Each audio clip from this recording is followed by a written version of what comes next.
If you're the type of person who has ambitious training and physique goals, but you find yourself constantly struggling to get to the gym, and you're frustrated because you know how good you feel after a workout, yet still can't seem to make it a consistent habit, this episode is for you.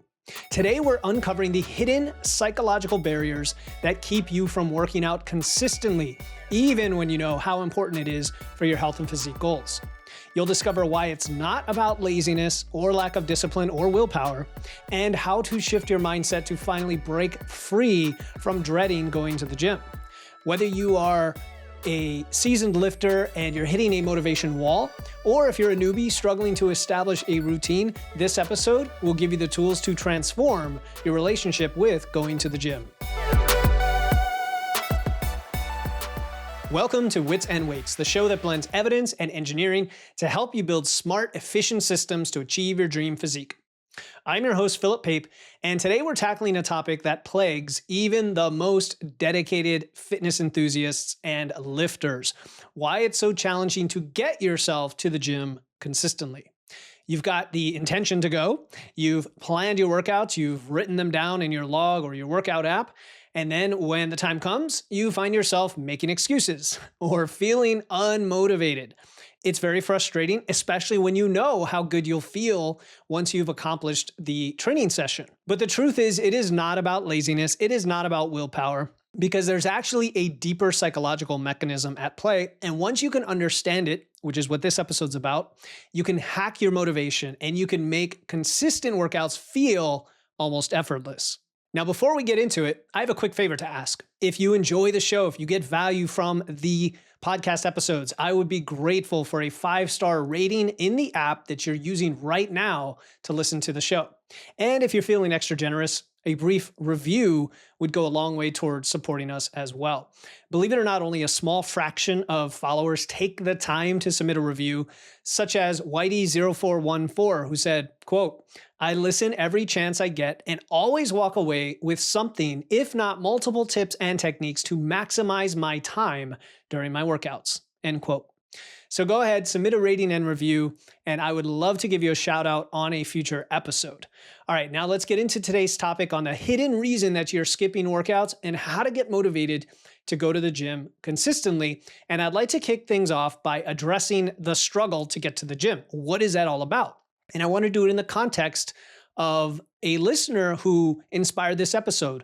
Russ G, you know who you are. Special shout out to Russ, who inspired us with his question. And he asked, quote, "Why is it so hard to get motivated to go to the gym?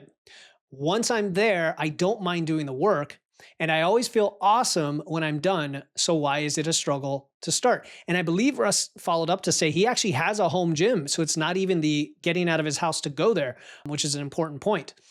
And Russ, you are not alone in this at all. This is one of the most common frustrations I hear from listeners and clients. And to tackle it, we are going to break it down into 3 key areas. The first is the psychology of motivation. The second will be the misalignment between your goals and your actions. And then the third will be tying this together and talking about the power of habit or system formation, right? How do we create the system for ourselves or habits, whatever word you want to use. So let's start with the first one, the psychology of motivation.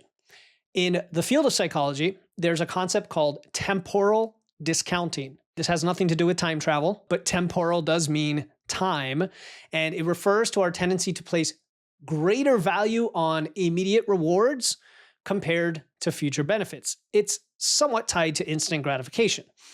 And when we think about working out, the immediate reward of staying comfortable on the couch or staying in bed often outweighs the future benefit, even if it's future a few hours from now, of, say, feeling great after a workout, if that's the immediate benefit we're going for. And we're going to discuss soon why that's not even the ultimate benefit we're going for. But let's stick with me. And then this temporal discounting is further complicated by something psychologists call the empathy gap. When we're comfortable, right? When we're in our normal comfort zone or a comfortable state, day to day, the things we always are used to, we don't think about them. It's very challenging for us to imagine or empathize with our future self, who is going to feel energized and feel accomplished after training, after working out. And our brain essentially says, future me is a stranger And I care more about current me's comfort, right? That is the empathy gap. And so between temporal discounting, right? The idea that the immediate reward tends to outweigh the future reward, and the empathy gap where the current me, I want that person to be more comfortable than the future me who I don't even know. If we can understand these, then it shifts our perspective and we realize that it's not about laziness. It's not about lack of willpower. And by the way, this applies to anything, not just working out. It's actually about how our brains are wired through, years and years of evolution to prioritize our immediate comfort over future benefits. There's a survival mechanism behind that. And the challenge is we have to overcome it. And we have to be our modern human selves and try to overcome this psychologically. And so the focus I like is the immediate benefits of working out as a starting point rather than long-term goals. And again, this can apply to anything. What's the immediate, like within hours, within minutes, or like right now, depends on the timing, benefits can we extract and focus on. And so instead of thinking, I need to work out to lose weight, or I need to work out to lose fat or build muscle, focus on how energized and clear-headed you'll feel immediately after your workout. And this starts to shift the reward from the future to the present, making it a little bit more motivating. Now that's just the start, okay? That's just the start. It's being aware that that is what we are doing to ourselves and finding benefits that we can actually hold on to and make concrete in a shorter time horizon, which then leads me to the next piece, which is the misalignment between our goals and our actions. And this actually ties into the second part of Russ's question that he asked in the email he sent me, where he said, quote, "How do I come to terms with the fact that the more I work out, the less likely I am to see the scale go down? When I do make it to the gym consistently and I'm hitting my nutrition goals, I am disappointed to see my weight stay the same or go up," end quote. Now, my literal interpretation of this question, Russ, is that you are trying to be in a calorie deficit and you've set your goal to do so. And then you're eating to your target that intends you to be in that deficit to induce fat loss. But perhaps something's happening, like your metabolism is adapting more quickly than you can adjust, and therefore it looks like a plateau. That's one thing that comes to mind. I think the deeper thing, or the deeper issue here, is that you're connecting your workouts to your scale weight. And that's a common frustration and a common thing people do. And it's one of the biggest myths, I would say, that I deal with on a regular basis, is tying workouts to calories. And that is a big misalignment between expectations and reality with our fitness, with what we're doing, with what we're eating. Because many people tie the motivation then for their workouts to their scale weight. But scale weight's actually one of the worst indicators of progress, especially if you're strength training. All right, so let that sink in. We have a huge misalignment. In other words, the question itself may not be the right question. When you start a consistent training routine, right, especially one that we talk about here, which is resistance training, even if you have other forms of activity, walking, cardio, conditioning, whatever, the strength training is the focus. A few things happen when you start this. Number one is you're going to be building muscle. Muscle is denser than fat. So your body composition will start to change, even if the weight on the scale doesn't. Number two, your body might retain more water, more fluid, and those fluctuations go up and down.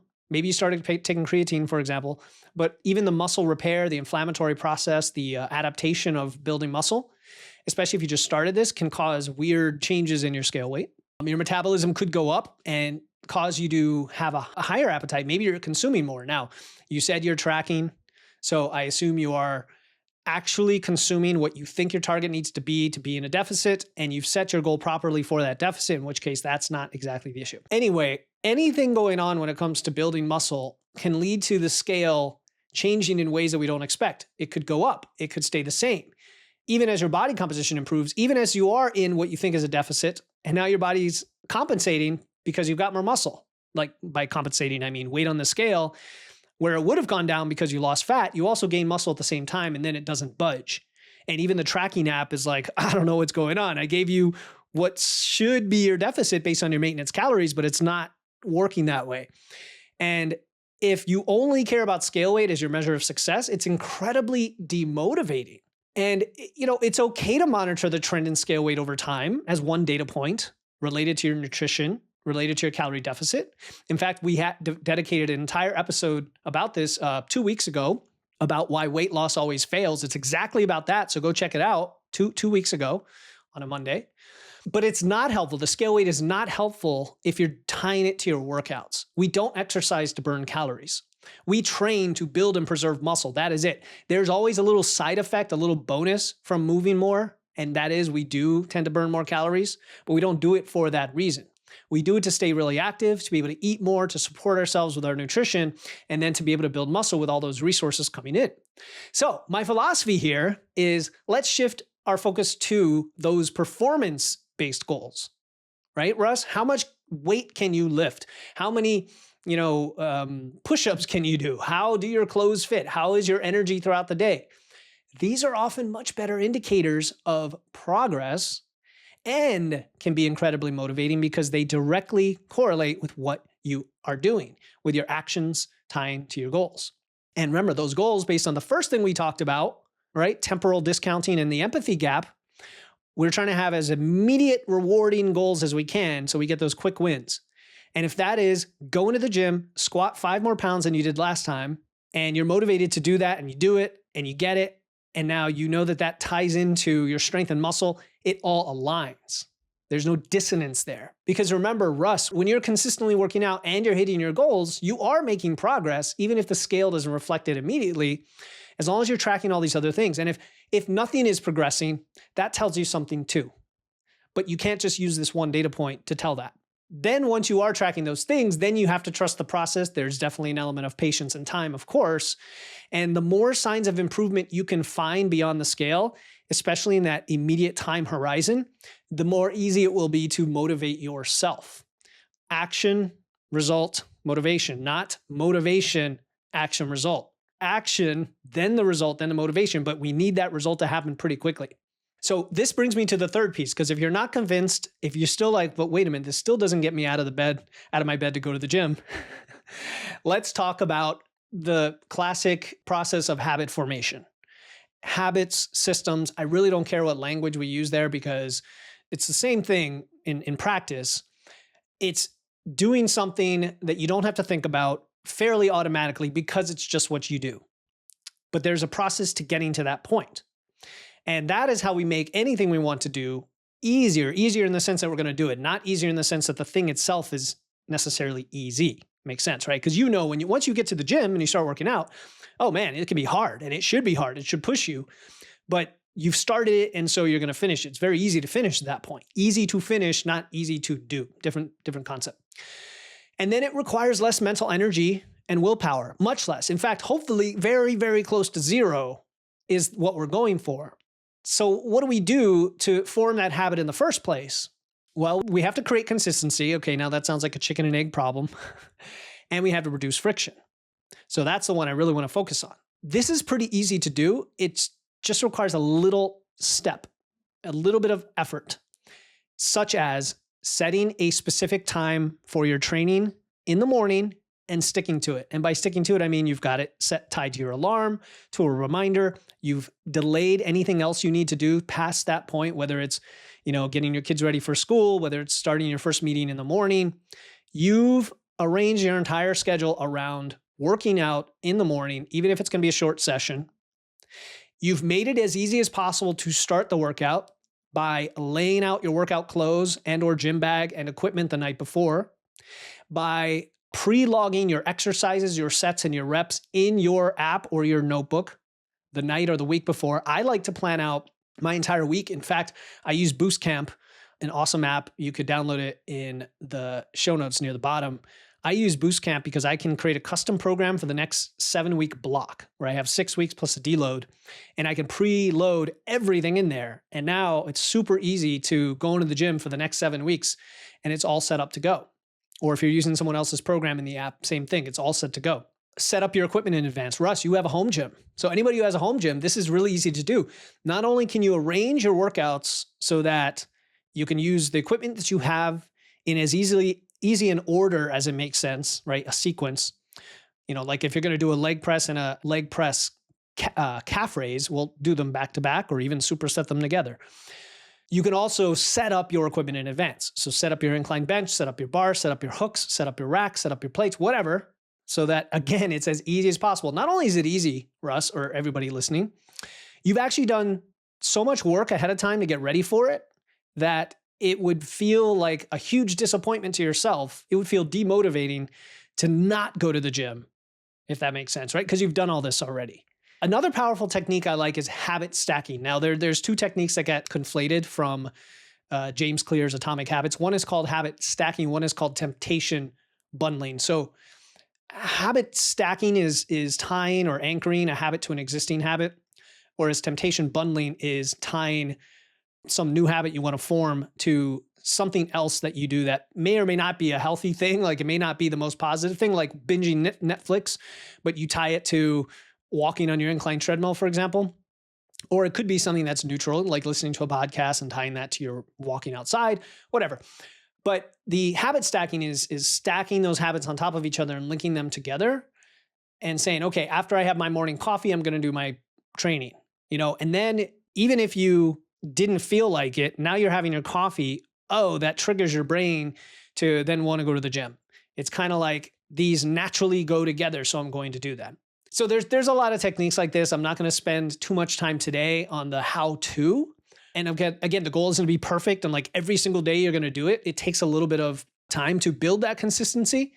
So even if you're consistently inconsistent, doing it more often than not, it's going to eventually build into the momentum. And if you notice that you are not quite where you want to be, you can pull out one of these techniques and say, okay, I need to do something else to reduce friction or to increase the more immediate reward. Now, here's something to consider. The struggle to get motivated for workouts can be a positive sign because it means that that is the thing you need to do, and that is the thing that will expand your comfort zone, and that is where growth happens. Apply this to anything that you want to do and you're struggling to do it. Can we frame that as a positive thing? It means that thing is the thing you need to do because your body is resisting it and it's a change. If working out was always easy, if it was always enjoyable, everyone would do it all the time. We know that's not the case. The fact that it's challenging and the fact that strength training is something a small fraction of people on the planet do is what makes it valuable. Because every time you overcome that initial resistance and you get your training session done, you're not just building physical strength, you're building mental resilience, a concept I've touched on many times because those hard things in the gym, those physical things that actually transform your body spills out. That mental toughness spills over into other areas of your life. And you become someone, you, Russ, listening to this, you, Susan, listening to this, you, Jennifer or Peter or whoever, listening to this, become someone who can do hard things, who can push through discomfort for a greater goal. And that, my friends, my dear listeners, is a superpower. It is a superpower. You are in the elite once you can get to that. And it doesn't take much to get there. You're listening to this show and we're already equipping you with the mindset and the tools to do that. And you've got individuals that you can reach out to, like myself, reach out to me. If, Russ, you listen to this and you still struggle to get to the gym after all of this and you've put these into place, you still have no excuses. Reach out to me, right? The next time you're struggling to get motivated, remind yourself that this struggle itself means that it's something that will expand your comfort zone. It will make you stronger, not just physically, but in other ways. Embrace it, right? Yes, even push through it. There is some pushing. There is some effort. There at some point, just like when you lift heavy weights and you have to overcome resistance, there is some resistance and there's friction. We're making it as easy as possible to do that, but it's got to be done. And then watch as it transforms not just your body, but everything you do in your life, you will start to take that approach. And that is truly inspiring. So as we wrap up, let's recap the points here, right? Number one, the struggle to get motivated is not about laziness, willpower, discipline. It's about how our brains are wired, just naturally wired to prefer short-term comfort over anything else. And therefore, why don't we take advantage of that and hack our brain and focus on immediate benefits rather than long-term goals to overcome this temporal discounting and that empathy gap. And then tied with that is shifting your focus from a single data point like scale weight that's not even relevant for your workouts to performance-based goals that you can actually achieve day after day after day and then motivate you even more. Then we want to reduce friction by using something like habit stacking or temptation bundling, right? Making it as easy as possible to get to the gym. So easy, it's actually hard not to. And that creates consistency. And then finally remind ourselves that the fact that we have a struggle here means we're expanding our comfort zone and building mental resilience. So take some or all of that as you will. And Russ and everyone else listening, I hope this at least gives you a different angle, different perspective on workout motivation, on training motivation. And I use the words workout and training kind of interchangeably. I prefer the word training because ultimately what we're doing is we're improving our strength, our performance, our function. We are building our body over time through a process of improvement. We're not just going in to get sweaty or sore. And again, that's another way to think about it, is that it is a process. And if we can hit the weight on the bar and hit those extra reps, that itself can be the immediate reward. Every time you overcome that initial resistance, mentally and physically, again, you're not just changing your body. You are developing that resilience to know that you can do and choose to do hard things and become a better version of yourself, no matter what happens in life. The worst things are going to happen, and you can continue to be that person because that's just who you are. All right. If you found value in today's very motivational, mindset-focused episode, and you want to optimize your muscle building nutrition so that it supports your training, and that, by the way, is going to motivate you even more once you see the results of a stronger, leaner physique, I've got something special for you. I've created a free muscle building nutrition blueprint to help you focus on what really matters when setting up your plan. So instead of focusing on the number on the scale, you can focus on all the other factors. They are laid out in the guide step by step. And there is even a case study at the end where I applied all of these principles and techniques to my own bulking phase. It's going to show you how to fuel your workouts, how to optimize protein, how to optimize the rate of gain, set realistic expectations, track the right things, look for the right changes. And that is the perfect companion to help you shift your focus from scale weight to overall body composition and performance. So to get your free copy of the Muscle Building Nutrition Blueprint, that's a mouthful, click the link in the show notes or go to witsandweights.com/free, which, by the way, I have a lot of guides there in addition to this one. So if you go to witsandweights.com/free or click free stuff at the top, you can just browse and pick whatever one you want to your heart's content. Or again, just click the link in the show notes. All right, man, I am fired up by this one. I hope you are too. I don't know when you're listening to this, but you've got no excuse not to go to your next training session. Until next time, keep using those wits and lifting some weights. And remember, every time you choose to train, you're expanding your comfort zone and building a stronger, more resilient version of you, because this isn't just about physical strength, as powerful as that is. It's about developing the mental toughness to overcome challenges in all areas of your life. I'll talk to you next time here on the Wits and Weights podcast.